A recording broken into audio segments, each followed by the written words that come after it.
नमस्कार, मैं अर्चना पाठक। आप सभी का विहंग सीरीज कहानियों की दुनिया में स्वागत है। आज मैं लेकर आई हूँ कवि सरदार भगत सिंह विहंस जी की बहुप्रतीक्षित कहानी पहाड़ी लड़की भाग 2। नई नई कहानियाँ, कविताओं एवं सुंदर गीतों के लिए विहंग सीरीज को अवश्य सब्सक्राइब करें।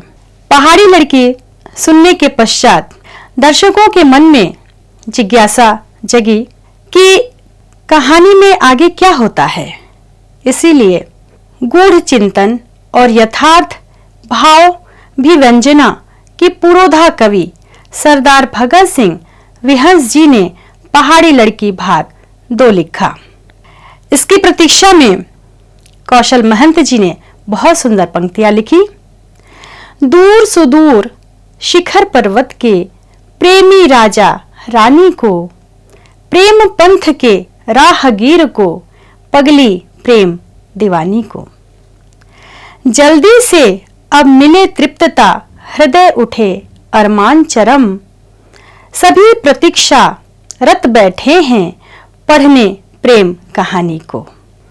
आप सबके सम्मुख प्रस्तुत कर रही हूँ आदरणीय कवि सरदार भगत सिंह विहंस जी की कहानी पहाड़ी लड़की भाग 2। यह बहुप्रतीक्षित कहानी आप सबके सम्मुख प्रस्तुत है। 35 सालों बाद आकाश को उसकी दुकान में पहाड़ी महिला के बार बार आने से अब उसे अपने सिर में कंपन महसूस होता था। मन में एक खुशी सी लगती थी, जैसे उसे कुछ याद आ रहा हो। उसे नीमा की आंखों ने जो संदेश दिया था या उसे महसूस हुआ था, वह यह था कि अगर तुम मुझ से जरा भी प्यार करते हो तो अपनी दुनिया में लौट जाओ और मुझे भूल जाओ। चूंकि आकाश नीमा के आंखों के संदेश से ही नीमा को एकदम भूल गया था, फिर कभी भी उधर नहीं गया और अपने जीवन में व्यस्त हो गया। उधर तांबों में नीमा का बुरा हाल था। वह माँ बाप की इकलौती बेटी थी। उसके घर से सूर्योदय और सूर्यास्त का मनोरम दृश्य दिखाई देता था। जिस समय उसने आकाश को अपनी आंखों से यह संदेश दिया था कि मेरी दुनिया से लौट जाओ अगर तुम मुझसे जरा भी प्यार करते हो, लगभग प्रतिदिन वह समय उसे याद आता और उसी समय वह मंदिर जाकर भगवान से प्रार्थना करती कि भगवान ऐसी परिस्थितियां बनाए जिससे वह दोबारा इसी जीवन में आकाश को पा सके। जब सूर्य उदय होता तब वह सूर्य भगवान की तरफ देख के आकाश की सलामती के लिए प्रार्थना करती। रह रहकर उसकी आंखों में आकाश का ही चेहरा दिखता था। कुछ सालों तक वह अपनी मां के साथ राजनगर ऊनी वस्त्र बेचने के लिए आती रही। रह रहकर नीमा की आंखें आकाश को खोजती, लेकिन वह उसे कहीं दिखाई नहीं देता। नीमा आकाश को चाहकर भी नहीं भुला पा रही थी। सूर्योदय और सूर्यास्त के समय उसकी ईश्वर से प्रार्थना अनवरत जारी थी। नीमा को ईश्वर पर अटूट आस्था थी। वह इस जन्म में आकाश के साथ जरूर रहेगी। कुछ सालों बाद नीमा की शादी ताशी नामक के युवक से तांबों में ही हो जाती है। वो भी सीधा सादा सज्जन व्यक्ति था। धीरे धीरे समय बीतता जा रहा था। इधर आकाश की भी शादी शकुंतला से हो जाती है, जो कि आकाश के परिवार के प्रति बहुत ही समर्पित और आज्ञाकारी थी। नीमा और आकाश का जीवन कैसे बीत गया उन्हें पता ही न चला। कई पतझड़ और बहारें आईं। पहाड़ों के पेड़ों से पीले पत्ते गिरे, नई कोपलें आईं, पत्ते हरे हुए। पहाड़ी पशु पक्षियों के बीच, पहाड़ी नदियों के झरनों के साथ नीमा ने कई मिलन व विरह के गीत गाए। कहते हैं वो आज भी पहाड़ों में गूंजते हैं, जो कभी सुरीले और कभी दर्दीले होते हैं। 35 सालों में करोड़ों लीटर पानी नदियों व झरनों से बह गया। संसार में लाखों परिवर्तन हुए। पुरानी वस्तुएं पंच तत्वों में विलीन हो गई, नई आ गई। संसार अपने हिसाब से चल रहा है और चलता रहेगा, जिसे कोई शक्ति नहीं रोक सकती। लेकिन नीमा आकाश को नहीं भूल पाई। नीमा जब भी राजनगर आती, उसकी आंखें आकाश को जरूर खोजती। बड़ा शहर था, वह कहां कहां खोजती। शाम होते ही वह पति के साथ तांबो लौट जाती। आकाश की 2 लड़कियां और 1 लड़का था, और नीमा के 2 लड़के और 1 लड़की थी। दोनों ही अपने बच्चों की शादी कर चुके थे। अब घर में नीमा और उसका पति ताशी ही रह गए थे। ताशी ने अपने लड़कों के लिए अलग अलग घर बनवा दिए थे। चूंकि ताशी के पास जमीन की कोई कमी नहीं थी और उसकी लड़की अपने घर चली गई थी, इधर नीमा भी सूर्योदय और सूर्यास्त निरंतर प्रार्थना करती। वो लगभग 15 से 20 दिन में राजनगर जरूर जाती और इधर उधर उसकी नजर आकाश को खोजती रहती। नीमा के माँ बाप की आर्थिक स्थिति बहुत अच्छी थी। उनका स्वर्गवास हो गया था और वे अपनी सारी संपत्ति, धन, मकान नीमा के नाम कर गए थे।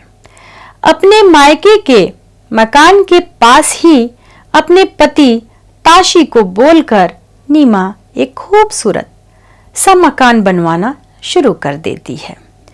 मकान बनने के उपरांत अपने हाथों से उसे सजाती है, संवारती है। एक दिन अचानक वह एक दुकान के सामने से गुजरती है तो उसे लगता है कि मेरा आकाश बैठा हुआ है।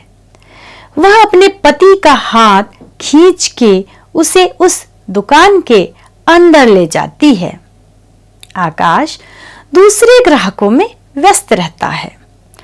नीमा उसे ध्यान से देखती है। उसे वह आकाश ही नजर आ रहा है। थोड़ी देर बाद आकाश की निगाह उनकी ओर जाती है। वह उन्हें आदर पूर्वक बैठने के लिए बोलता है। नीमा बातों का सिलसिला जारी रखते हुए बहुत समय लगाकर कुछ सामान उसकी दुकान से खरीद लेती है। तब ताशी नीमा नाम से अपनी पत्नी को बुलाता है तो आकाश की अनायास ही निगाह उससे मिल जाती है।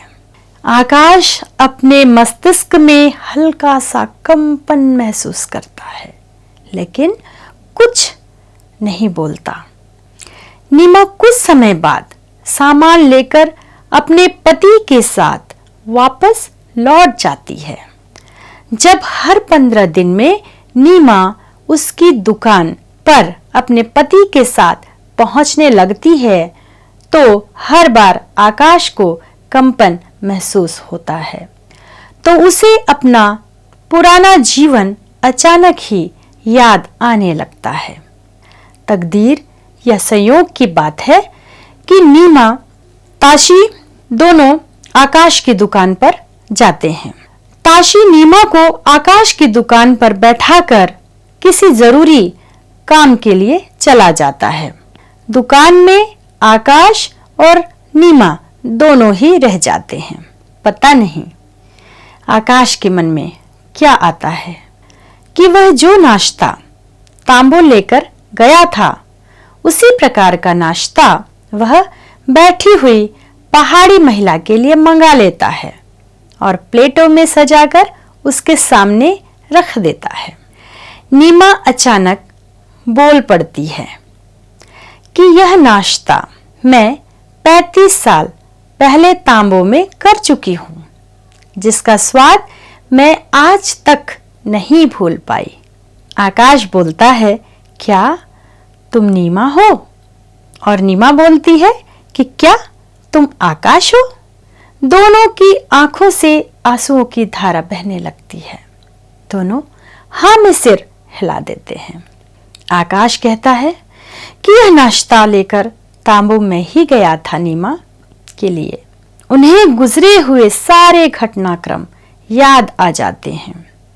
शायद सुबह शाम की गई प्रार्थना रंग लाई थी। अब वे एक दूसरे की ओर मुस्कुराकर देखने लगे थे और नाश्ता करने लगे थे। चाय पीने के उपरांत नीमा का पति ताशी भी आ जाता है। नीमा अपने साथ एक सुखद याद लेकर और आकाश के लिए छोड़कर चली जाती है। नीमा और आकाश की खुशी का ठिकाना ही नहीं रहता है। नीमा तांबो जाकर प्रभु को बहुत बहुत धन्यवाद देती है। आपने मेरी मनोकामना पूरी कर दी। इधर आकाश भी नीमा को सही सलामत देखकर मंदिर जाकर प्रभु को धन्यवाद देता है। ठीक 4 दिनों बाद नीमा अपने पति के साथ आकाश की दुकान पर ढेरों फल और मिठाई लेकर पहुंच जाती है। वह अपने पति को बता चुकी होती है कि आपके पीछे इस दुकानदार ने मेरा बहुत सम्मान किया और खिलाया पिलाया है। हमारा भी फर्ज बनता है कि हम खाली हाथ न जाएं। दुकान पहुंचने के बाद वह अपने पति ताशी को दूर किसी दुकान पर कुछ सामान खरीदने भेज देती है। थोड़ी देर बाद आकाश और नीमा दोनों ही दुकान में रह जाते हैं। दोनों एक दूसरे को अपने अपने घरों का, अपने बच्चों का और अपनी वर्तमान स्थिति से अवगत करा देते हैं। नीमा बताती है कि वह अपने माँ बाप की इकलौती बेटी है। माँ बाप का स्वर्गवास हो गया है। वो मेरे लिए जमीन, मकान और बहुत धन संपत्ति छोड़कर गए हैं। मैंने मायके वाले अपने घर के पास ही तुम्हारे लिए मकान बनवाया है। मैं और ताशी मेरे मायके वाले घर में रहते हैं। बाकी जीवन तुम्हें मेरे साथ ही वहां गुजारना है। यही मेरी ईश्वर से प्रार्थना है। आकाश कहता है, यह संभव नहीं है। मुझे शकुंतला का भी ध्यान रखना है। नीमा कहती है, तुम्हारे साथ शकुंतला भी रहेगी। मैंने कब कहा कि तुम अकेले रहोगे? वह मेरी छोटी बहन है। 35 सालों में देश का बहुत विकास हुआ है। राजनगर में लंबी चौड़ी सड़कें, बड़े प्रतिष्ठान और सरकारी कार्यालय खुल गए हैं। इसी प्रकार तांबू में भी सभी सुविधाएं उपलब्ध हो गई हैं और राजनगर से तांबू तक बहुत ही अच्छी सड़क बन गई है। थोड़ी देर बाद ताशी वापस आ जाता है। तब आकाश नीमा और ताशी से अनुरोध करता है कि आज आप दोपहर का खाना हमारे साथ खाएंगे। आकाश अपनी पत्नी शकुंतला को फोन पर पहले ही बता देता है कि हमारे यहाँ मेहमान आने वाले हैं, उनका खाना बनाना है। अत्यधिक अनुरोध करने पर ताशी और नीमा आकाश के घर आ जाते हैं। खाना खाने के उपरांत अगले रविवार को आकाश और शकुंतला को तांबो आने के लिए कहकर नीमा और ताशी वापस चले जाते हैं। जिसे आकाश और शकुंतला स्वीकार कर लेते हैं। निर्धारित समय व दिन पर आकाश और शकुंतला अपनी गाड़ी से तांबू की ओर चल पड़ते हैं। बहुत अच्छी सड़क बन गई थी।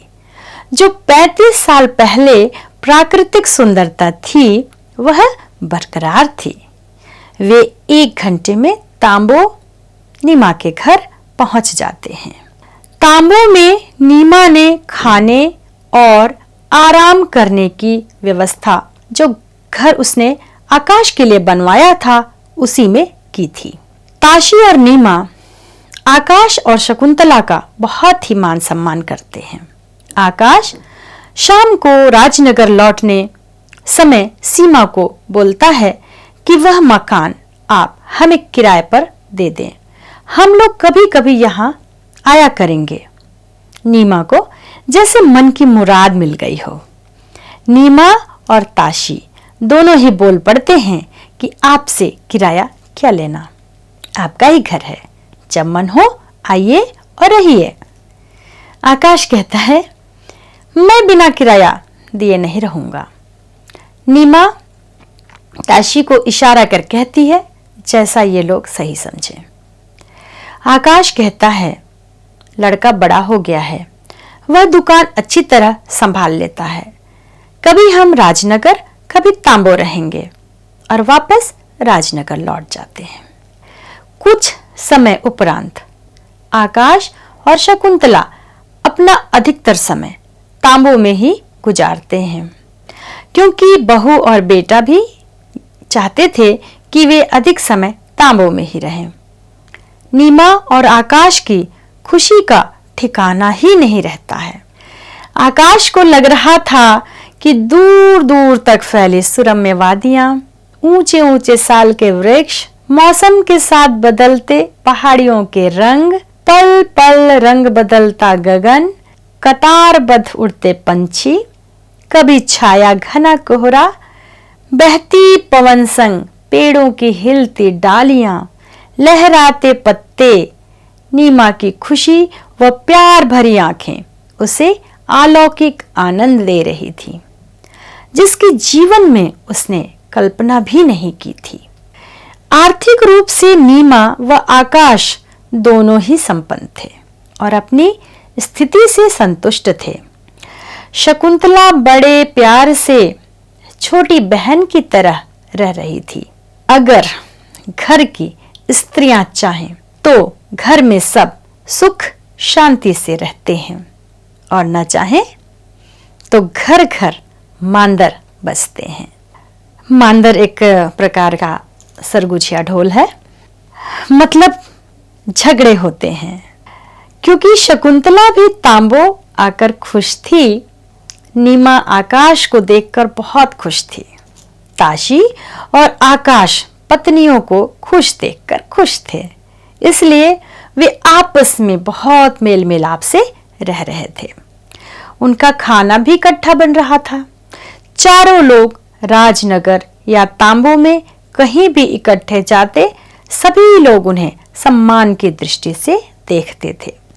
आकाश और ताशी अपने पास कुछ चॉकलेट रखते थे, रास्ते में आते जाते बच्चों को देते थे।